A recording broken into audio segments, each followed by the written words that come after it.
The chamber had been buzzing just seconds before, but when Crockett's voice cut through the air with that first razor-clean line about integrity, everything snapped into silence. Even the shuffling papers seemed to hold their breath. Her words weren't loud, but they carried the force of someone who'd run out of patience with the games, someone speaking from a place deeper than politics. And then, right as her final sentence landed like a hammer, Kevin Hern leaned back, nodded once, and brought his hands together in a single, unmistakable clap. The room froze. No one expected that sound. Not from him. Not here. Reporters glanced up from their screens, eyes wide, fingers hovering over keyboards as if afraid to break the moment. A few lawmakers turned sharply in their seats, trying to confirm what they'd just heard, as Crockett held her ground, steady and unflinching. That lone clap rolled into another and another until it echoed across the chamber like a challenge thrown at the feet of every cynic in the room. It wasn't applause for politics. It was applause for truth, and everyone felt the shift. But none of them knew this was only the beginning of a much bigger storm. The applause didn't come out of nowhere. It was born from weeks of rising tension, the kind that coils beneath every hearing when patience wears thin and the line between public service and political theater becomes impossible to ignore. Long before Crockett stepped up to speak, the chamber had been simmering with sharp exchanges, clipped retorts, and those carefully crafted jabs meant more for social media clips than meaningful debate. Everyone felt it, the exhaustion, the frustration, the sense that the room was drifting further from the values it was supposed to guard. For viewers at home, especially those who've lived the grind of proving themselves twice just to be heard once, this moment carried a different kind of weight. They weren't just listening for policy points. They were searching for sincerity, for leadership that didn't hide behind rehearsed outrage or empty moral lectures. Integrity wasn't a buzzword here. It was a lifeline. At every 10th second leading up to that speech reminded them how rarely they see it honored. That's why Hern's applause hit with such force. It cut through the performative noise, slicing open a space where truth could breathe again. It signaled that even in the most divided rooms, someone could recognize authenticity when it stood right in front of them. It wasn't bipartisan harmony. It was something more human, more startling. People watching live had no idea how dramatically the tone of the room was about to shift next. They didn't yet sense the momentum gathering beneath the surface, the kind that starts as a murmur before roaring into a moment no one can predict. Because when truth disrupts a space built on posturing, the aftermath doesn't stay contained. It spreads through the chamber, through the press gallery, through every viewer waiting for a sign that courage can still break through the noise. Before Crockett's words carved through the chamber, the atmosphere had already been shaped by a figure whose presence loomed larger than the conversation itself. Not a villain in the literal sense, but the kind of political showman who thrives on sound bites and swagger, the lawmaker who never missed a chance to turn a policy discussion into a personal performance. He wasn't known for thoughtful negotiation or careful listening. He was known for theatrics, the raised eyebrow meant for cameras, the smirk timed to land just as a colleague finished speaking. His reputation wasn't built on wrongdoing, but on the exhausting consistency of ego over substance. For weeks, he had pressed the boundaries of decorum, slipping in dismissive comments with the confidence of someone certain the rules bent around him. His questions were rarely questions at all, more like staged indictments meant to trigger outrage rather than encourage understanding. And each time the room tried to steer back toward meaningful debate, he pulled it off course again, chasing the high of another viral clip. Lawmakers whispered about the pattern, the interruptions disguised as clarifications, the snide asides dressed up as concerns, the way he could turn any moment into a spectacle simply because he refused to be anything less than the loudest person in the room. Even those who agreed with him ideologically sometimes winced at his delivery, sensing how his hunger for attention overshadowed the seriousness of the issues at hand. All of it created a perfect storm, an environment heavy with irritation, where sincerity struggled to surface. And every time he leaned back in his chair with that self-satisfied air, you could feel the tension tightening. His confidence grew with each unchecked flourish, every exaggerated accusation, every moment he mistook dominance for leadership. It wasn't corruption, it wasn't a scandal. It was the kind of unchecked arrogance that slowly erodes the space where truth is supposed to live. So when Crockett stepped forward, carrying the calm resolve of someone done tolerating the circus, the contrast became impossible to ignore.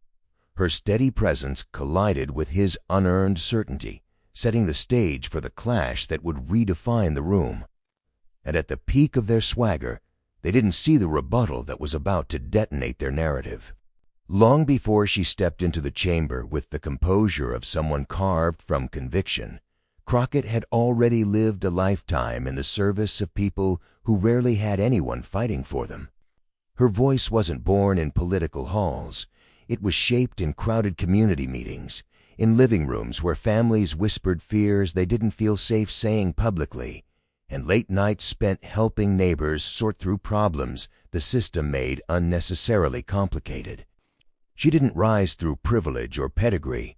She rose through grit, through the kind of persistence that only comes from knowing what it feels like to be underestimated and choosing to keep going anyway.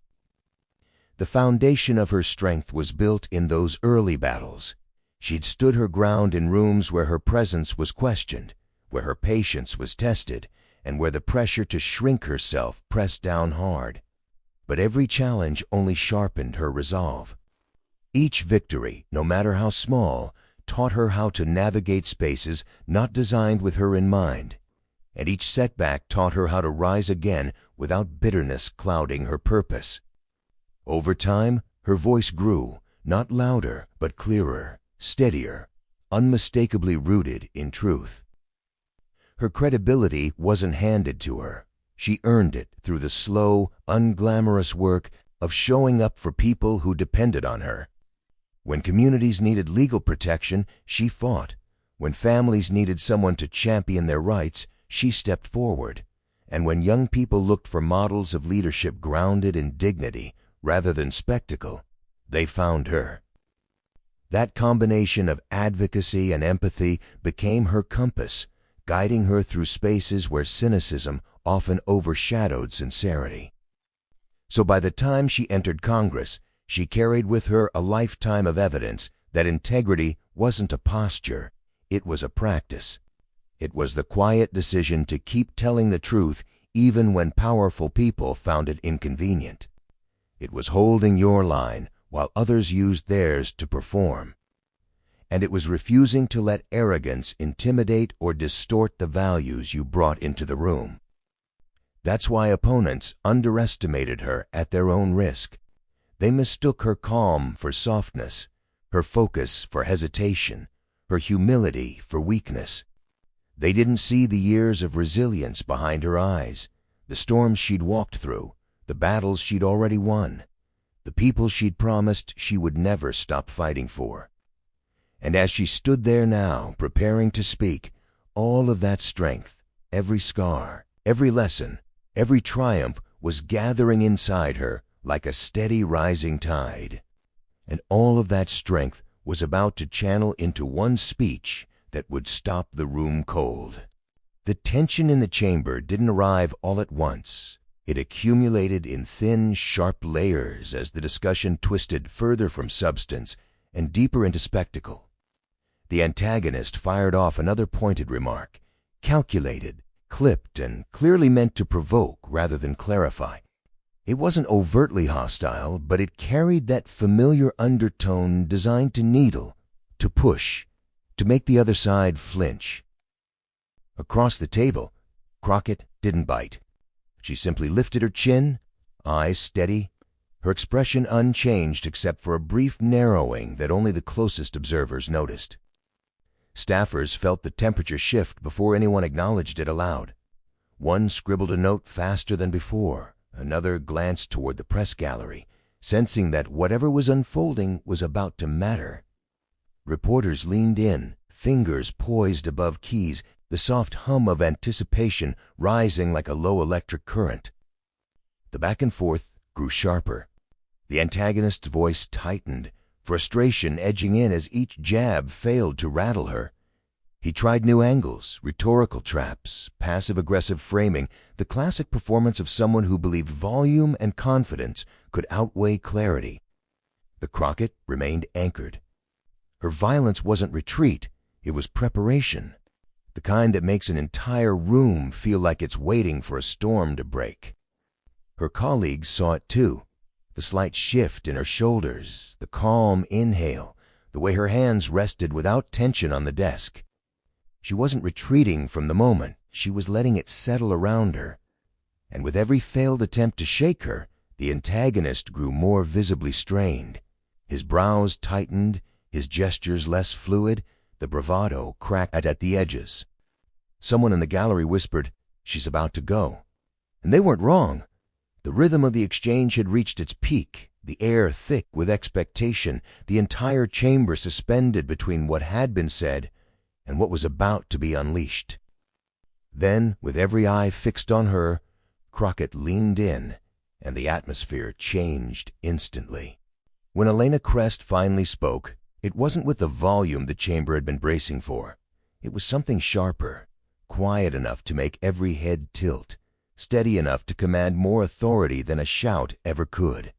The pause before her first word stretched out like a drawn bowstring. Then she released it. "Representative Voss," she began, her voice carrying the calm of someone who'd weathered bigger storms than the one brewing in front of her. "You've spent the last hour insisting this committee is losing its moral compass, but from where the rest of us sit, it seems the real loss is clarity about who this is supposed to serve." A few lawmakers straightened, sensing the shift immediately. Voss blinked, thrown off by the gentle tone. This wasn't resistance, it was precision. Elena let the silence breathe again, giving her words room to settle like dust on polished stone. "You speak as if spectacle is substance, as if the louder you get, the more true your point becomes. But public service isn't theater. And it isn't a performance you get to headline because you think the cameras owe you their lens." Someone in the back whispered, "Oh, here we go." Fingers flew across phone screens as reporters realized they were witnessing the moment the entire hearing would be remembered for. Voss shifted in his seat, the confidence he'd worn like a tailored jacket beginning to wrinkle. His jaw tightened. He opened his mouth to interject, but Elena lifted her hand, just slightly, just enough. It wasn't a command, it was a boundary, and he felt it. "You can question my colleagues, and you can question our process, but what you don't get to question is our commitment, because commitment isn't measured by who talks the longest, it's measured by who listens when it matters. And I've been listening to you for weeks." The reaction was immediate. A low ripple of surprise from the gallery, the unmistakable sound of people holding in gasps so they wouldn't miss a word. Elena's gaze stayed fixed on Voss, unwavering. "I've listened to the interruptions, the sarcasm, the little digs you think slide under the radar. I've watched you turn every issue into a stage light pointed back at yourself." She leaned in slightly, voice lowering as if letting him in on a truth he'd spent years avoiding. "But leadership isn't measured in highlights. It's measured in the moments no one claps for." That line hit like thunder. Staffers shifted, glancing at one another with raised brows. A journalist's pen froze mid-sentence. Even members who typically avoided getting involved in tense exchanges felt their shoulders rise. Voss swallowed hard, and for the first time all morning, he didn't have a comeback ready. His confidence faltered, the cracks beginning to show. Elena didn't gloat. She didn't need to. "You talk about integrity, but integrity is quiet. It's patient. It's the work done off camera, and it's the willingness to hold yourself to the standards you demand from everyone else." A soft gasp flickered across the gallery. Another pause, another pressure point. Elena let it stretch. "You've said a lot today, but I'm asking you just for a moment. to reflect on whether any of it served the people who sent us here. Because despite the noise, despite the performances, despite all the theatrics, they deserve better. And deep down, you know that. The room felt suspended in air, as if gravity itself had paused to listen. Voss's face shifted, not anger, not outrage, but something far more telling: recognition, the unavoidable realization that he'd been seen more clearly than he intended. And then, in the thick of that silence, Chairman Nolan Hart, steady, measured, often unreadable, broke into a slow, deliberate clap. The sound cracked through the chamber like a spark catching dry kindling. One clap, then another. Firm, unrushed, unmistakably sincere. All heads snapped toward him. Hart wasn't known for dramatics. He rarely reacted to anything that didn't require procedural authority. So the fact that he was applauding now, here, for her, carried a weight far greater than volume. Reporters froze as if they afraid the moment might evaporate if they moved too suddenly. Phones lit up across the room. Someone whispered, "Did she just say that?"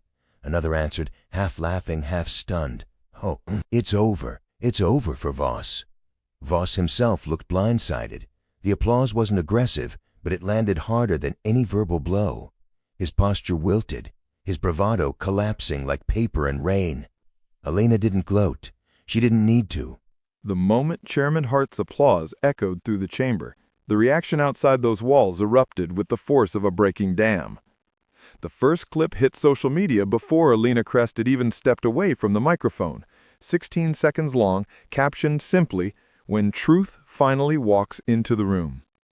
Within minutes, shares multiplied, comments poured in, edits, remixes, slow-motion breakdowns, every corner of the internet lit up like a switchboard pushed to overload. On one platform, the clip was paired with dramatic music. On another, someone added subtitles that turned Elena's calm takedown into a cinematic monologue. Memes appeared faster than anyone could track. A screenshot of Garrett Voss's stunned expression became an instant reaction image when the plot twist wasn't in your script. Another meme showed Hart clapping with the caption, "Plot Twist of the Year." Reporters crowded the hallway moments after adjournment, phones buzzing non-stop. Their live updates read like breathless dispatches from a battlefield. "A rare display of moral clarity," one headline said. "Leadership cutting through the noise," read another. Anchors replayed the clip on a loop, analyzing Elena's cadence, Hart's timing, Voss's bewildered pause. In the panel rooms across every major network, commentators leaned forward, sensing they weren't just talking about a heated exchange. They were dissecting a shift. All allies of Elena Crest felt energized, texting variations of "she did it again," while critics scrambled to recalibrate. Some insisted it was theatrics. Others admitted, albeit grudgingly, that the speech had landed harder than expected. A few tried to downplay Hart's applause, but their arguments sounded thin even to themselves. By afternoon, the hashtag #CrestCutThrough was trending nationwide, joined by hashtag HartClap heard round the hill. Editorials rolled out within hours, some praising Elena's composure under pressure, others marveling at the symbolic crack in the partisan wall caused by Hart's unexpected gesture. Commentators debated the meaning of integrity on late-night panels, arguing whether the moment signaled a new appetite for authenticity in political spaces grown tired of hollow theatrics. Text threads buzzed, emails flew, group chats flared. Even people who hadn't followed the hearing closely suddenly found themselves pulled into the conversation, replaying the clip to see what everyone else was talking about. But what they didn't expect was how this moment would redefine the conversation entirely. In the hours after the clip swept through every screen in the country, something deeper than praise or outrage began to surface. A quiet recognition that what happened in that chamber wasn't just another political clash. It was a reminder of something people had almost stopped believing in. The idea that truth, spoken with clarity and conviction, can still cut through even the thickest fog of noise. Elena Crest's confrontation with Garrett Voss wasn't memorable because it was fiery. It mattered because it revealed the stark difference between performance and purpose. Voss had thrown every bit of theater he could at her, sarcasm, volume, staged indignation. But leadership isn't defined by the person who takes up the most air in the room. It's defined by the person who refuses to lose themselves in the chaos around them. And in that moment, Alina stood firm not for applause, not for spectacle, but for the simple dignity of telling the truth as she saw it. The crescendo of the day wasn't her sharpest line or the stunned silence that followed. It was Chairman Hart's applause, brief, unexpected, and unmistakably human. It wasn't political loyalty, it wasn't strategy, it was recognition. A small moment that reminded everyone watching that shared values don't disappear just because disagreements get loud. Sometimes they just need a spark to become visible again. People replayed the clip not for the clash, but for the clarity. They shared it because it offered a kind of reassurance that integrity isn't outdated, that courage still resonates, that character still matters, even in rooms built to amplify everything but. And beneath all the commentary, beneath the memes and headlines and trending hashtags, a quiet truth settled in. When someone stands firm in a hostile space, when they refuse to bend to theatrics or ego, it does more than win an argument. It reminds everyone else that they can stand a little taller too, because integrity still matters, and people still recognize it the moment they see it. In the end, it was the moment that began with Alina Crest's steady fire and ended with Chairman Hart's unexpected applause that people carried with them. Reporters called it true leadership, not because it was perfect, but because it felt real, raw, honest, unpolished in all the ways that matter.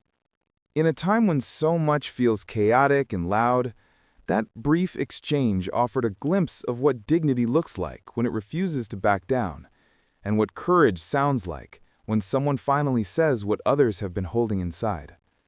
And if that moment stirred something in you, if it reminded you of the kind of voice you want to see amplified, then stay connected, share the message, be part of the community that lifts truth instead of noise, clarity instead of spectacle. Because when integrity speaks, America listens.